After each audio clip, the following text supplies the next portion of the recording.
So we'll do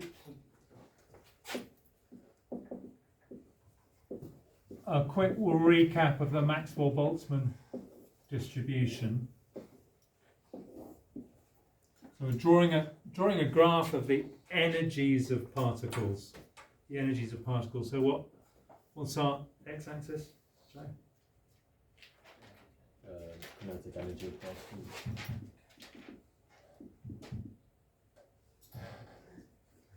So we're saying that particles that are towards the left end of that line don't have much energy. Particles with loads of energy will be at the other end of that line. And then the other axis, John? Number of particles with each kinetic energy. Okay. I'm just going to abbreviate that to number of particles, but it must be number of particles, please, not frequency.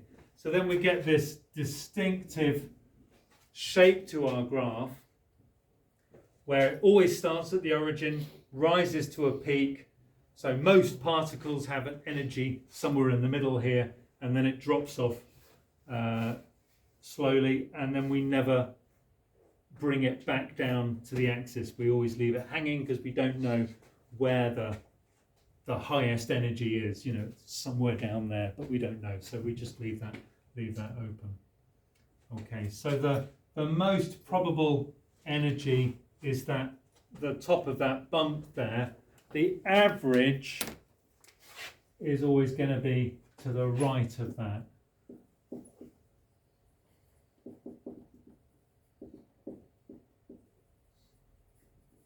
What is average kinetic energy a measure of? Or what is the thing that we are measuring when we measure average kinetic energy of particles? The temperature. That's the temperature, yeah. Temperature of particles is, we're putting a thermometer bulb into our solution and it's being bombarded by particles, and the more energy they have, the more will be imparted to the thermometer bulb and the mercury will rise higher, whatever it is. Okay, so if we change the temperature of our system, what happens to the graph? So if we increase the temperature,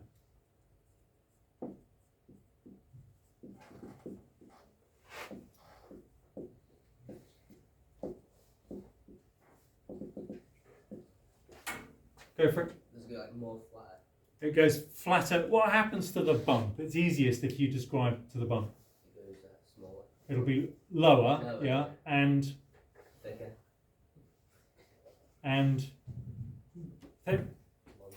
if that's the top of the bump, okay, what happens to that point? It moves to the right. It moves to the right. So it's lower and it moves to the right. Yeah. So if I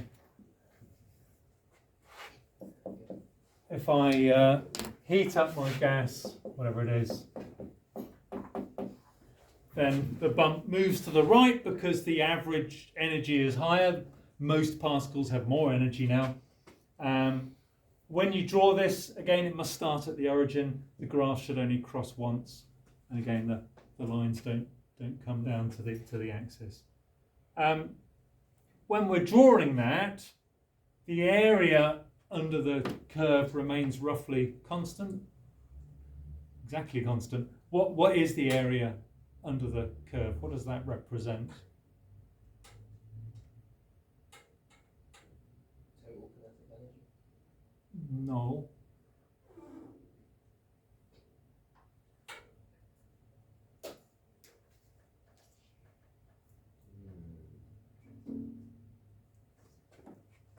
Think about how we started this. Do you remember we had this graph of that? What if I add up the length of all of those lines?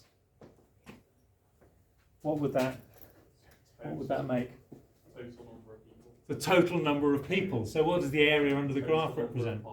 Total number of particles. So if I heat up my gas, I've still got the same number of particles. So the area under those two curves should be the same. Must be the same. So we're sort of pulling it to the right as we give the particles more energy, but the effect of that will be to flatten the curve slightly. This is relevant when we're thinking about temperature. So if I put activation energy on there, okay, squeaky. There's my activation energy. Using that graph, what can we say about the effect that raising temperature has on rate of reaction? I mean, it increases, obviously, increase in temperature increases rate, but why does it increase rate?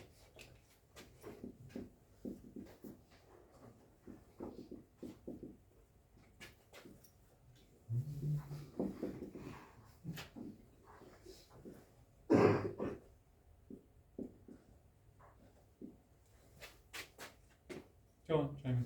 It's because there's more particles that have an energy that's greater than or equal to the activation energy. More particles, we might even say many more particles have an energy that is greater than or equal to the activation energy, which is one of those phrases that's a lot more efficient to write in symbols. So before we heated it up, we only had those particles down there that were able to react because they're the ones with activation energy. But now we've got all of these particles that have energy that's greater than or equal to the activation energy. So any of those colliding particles would theoretically be able to react. Is that it? Oh yeah, did I mention this? If I add a catalyst to our mixture, did we talk about catalysts?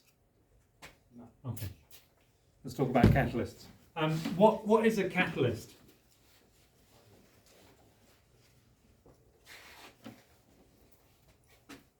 What is a catalyst?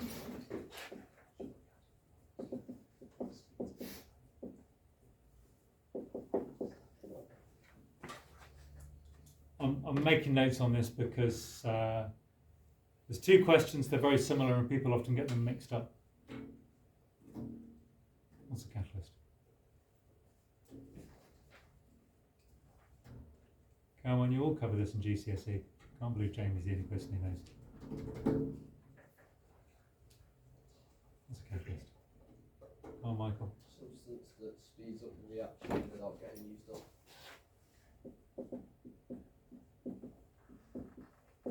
Speeds up a chemical reaction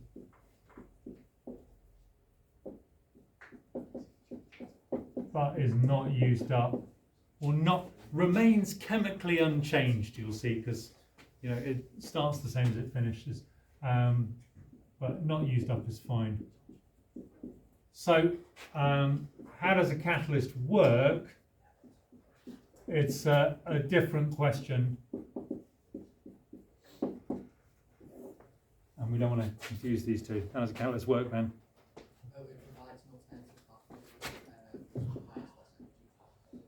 Provides, and we'll talk about pathways and mechanisms later in the course.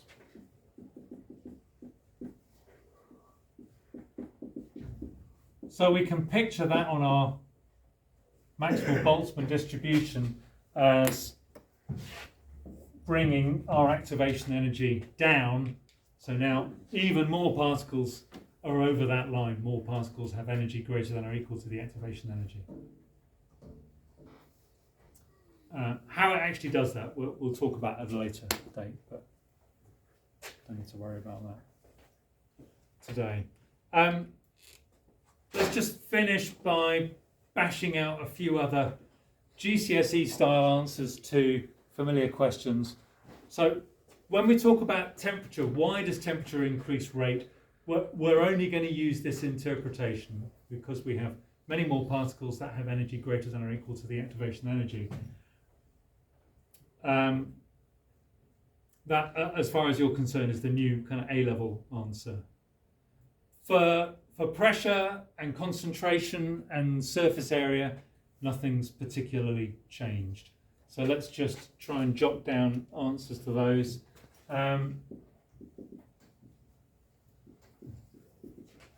So pressure, concentration, and surface area. Why does increasing those things increase the rate of a reaction? You just write a one sentence answer for each of those.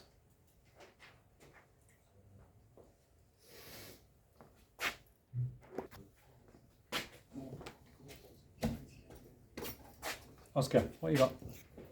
An increase in pressure means that the particles fly successfully more frequently from the direction. Okay. More frequently is fine. Why do the particles collide Because more frequently? It's a fixed volume, so it's the same amount of particles, but the space they're in is decreased.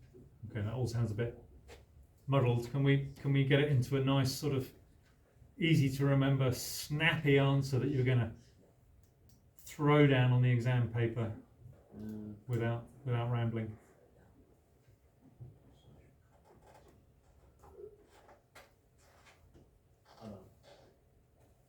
Okay. An increase in pressure means there are more particles in the same volume. Okay, nice and snappy. More particles in the same volume, which increases, frequency of collisions is fine, collision frequency is fine, more collisions per second is fine, but not just more collisions.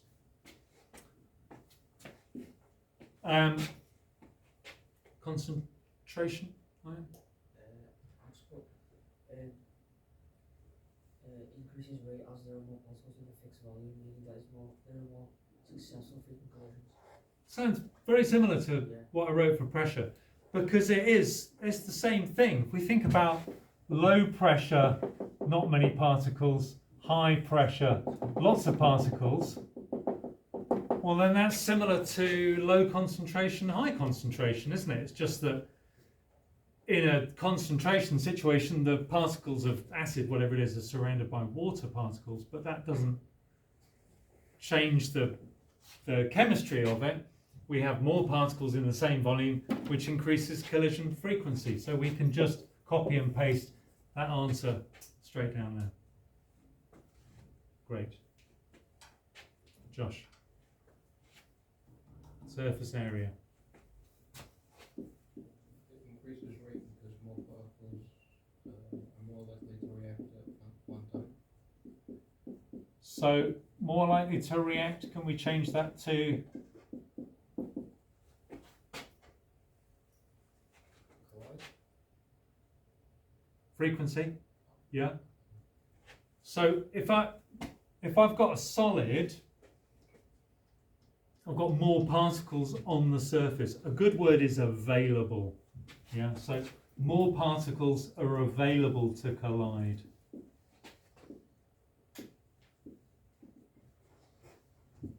In other words, the particles on the inside of a solid can't react until the ones on the outside have reacted and left.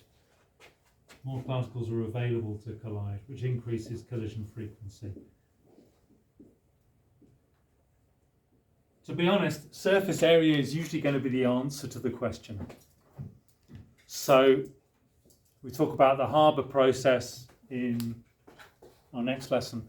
We talk about the Haber process in the next lesson. We use iron as a catalyst. Why is the iron really finely divided into small pieces? Larger surface area. So surface area is usually going to be the answer to the question, but you still have to know why an increase in surface area increases reaction. Right, I will put that on bow tie guide right now. Thank you, people.